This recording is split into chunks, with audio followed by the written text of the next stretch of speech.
Ah, beautiful Atlanta. Here we go. The kitchen's actually surprisingly well done. I think it's like a new refrigerator. You got the bathroom, which is also pretty well done. Well, we did it. My wife and I bought an Airbnb property. Now, this is actually our second property meant for Airbnb, but I wanted to make a video that was sort of going over the details of what it's like to buy a property meant solely for Airbnb. Everything from saving the money to knowing what we were looking for in terms of properties to all the little details that go in between, such as furnishing it, cleaning it, everything. So let's get started. Now, before I get too deep into the process, I want to give a huge shout out to my wife, who does literally 99.9% of the work. Once we have the property, she runs it. Big thanks to her. Now, before we moved into this house, my wife and I lived in a condo in the suburbs of Atlanta. And it was a good condo, it was nice and everything, but we just didn't like having people right on top of us and right on bottom of us, and we didn't have any privacy or space, and so we wanted to move into a house with a yard.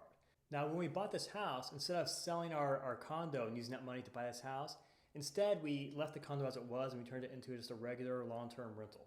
And we saved up money separately to buy this house out of our own income. So for the past 2 to 2.5 years or so, that condo has been our first rental property, and it was a long-term unit. It was not meant for Airbnb, but we weren't really making that much money with it. I think it was like $300 or $400 a month, so it's not that much money. Meanwhile, due to all the inflation and the prices rising, the price of that condo had gone up considerably, and we were thinking about pulling the money out of that and putting it into Airbnb because it's so much more profitable. So what we did is we contacted our tenants and we said, hey, do you want to buy this? And they wanted to, so we just sold it to them. They got a good deal. We got our money out. It was a win-win. So between what we originally bought that property for, the money we put in, our living there for 2.5 years, our renting it for 2 years, and the appreciation from all the inflation, we made about $155,000 or $56,000, I think, when we sold the condo. So it was a nice little chunk. So ultimately, our plan is to take that $156,000 and use that to finance 2 or 3 Airbnb units. It depends on what kind of deals we can find and how good of a deal we can get. That's how we're going to pay for this Airbnb unit, is using those funds. Now, if you don't have funds like that just laying around, which most people don't, you can just save for it like you do a normal home, right? So you find what kind of unit you're looking for, you get an idea of putting 20 to 25% of that down, and you save until you get there and you use that to buy the property. Now, as for how we actually found this property, my wife found it on Zillow. So we were just perusing, we knew what we were looking for. We wanted condos, we wanted them in Atlanta, we wanted them to be Airbnb friendly. We wanted them to be within walking distance of attractions. We wanted to have a good Airbnb unit. And so once we knew what we were looking for, she just was looking on Zillow, searched around, and found it one day. Now, Zillow is not always the best way to find a property because typically they're going to be overpriced, but for this unit, it was good because it had been sitting on Zillow for like 90 days and just nobody was wanting it. It had no traction, so we knew that if we made a good offer, it'd probably be taken. Now, when we found this unit, it was priced at $199,000, and it's actually a little bit higher than what we were aiming for. Ideally, we wanted something around the 165 to 175 range, but this unit already had new floors, it had been repainted nicely, the appliances were done, it was clean, it smelled good. There's not that much work required. So as you can see, there's new kitchen appliances. Everything's nice and clean and sleek.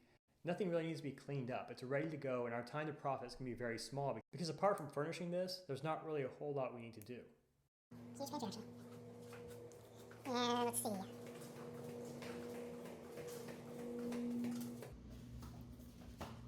More beds.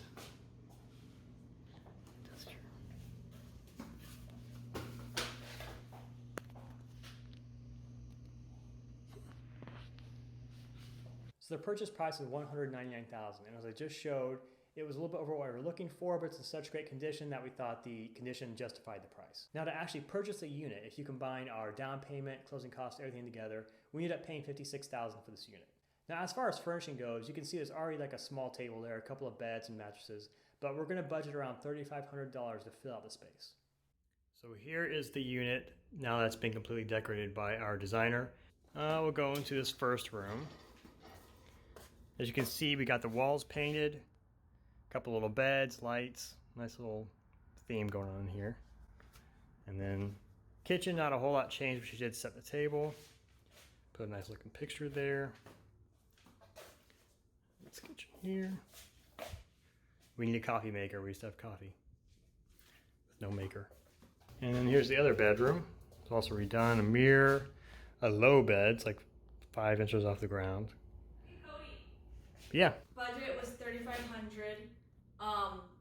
They spent on furnishing and decor $3,750 about. And then we also spent on linens, bathroom, and kitchen essentials. Yes. About $1,200 on Amazon Business, so it was cheap and in bulk. Okay, so in total, that's like, what's that noise? This chair. Oh, sounds like a clown. Yeah, I put a note to WD Okay. for you. Yep, but this is it. Number 2. Number 2, all right. As far as how the loan goes, we use my income as a software engineer to qualify for the loan. After the unit is purchased, we move it into our LLC, which is primarily used for asset protection. So you know how much it costs, you know how we got it. Now how much do we expect to make? So as I already said, we already have one unit in this same building, except it's a 1-bedroom. So based on its performance and the fact that this is a 2-bedroom, it's got nice new appliances, it's got the whole shebang, we're expecting around $5,000 a month gross.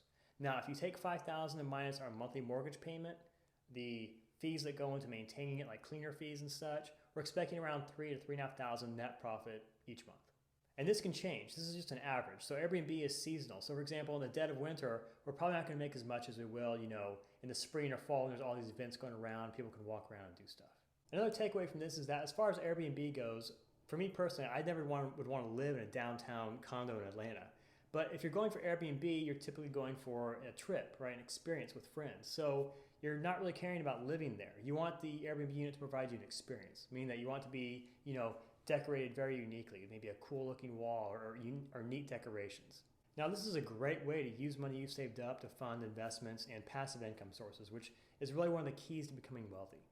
And this is also a really great example of how to correctly use debt. Because if you're a fan of people like Dave Ramsey, you might think that debt is all evil, it should be avoided at all costs. It's really not true. You just have to be smart with it. You have to respect it. So that's it. That's our Airbnb unit. That's how much we paid for it. That's what the process was like. Feel free to ask me any questions in the comments. I'll be as descriptive and helpful as I can be. And there's a lot of resources online. If this sounds like something you'd like to get into, I'll post a bunch of links in my description that you can click on and learn about it and see if it's something you'd like to do. So thank you so much for watching. That's it for this video. If you liked it, please consider subscribing. We're only 110 million away from PewDiePie, so we can get there. See you next time.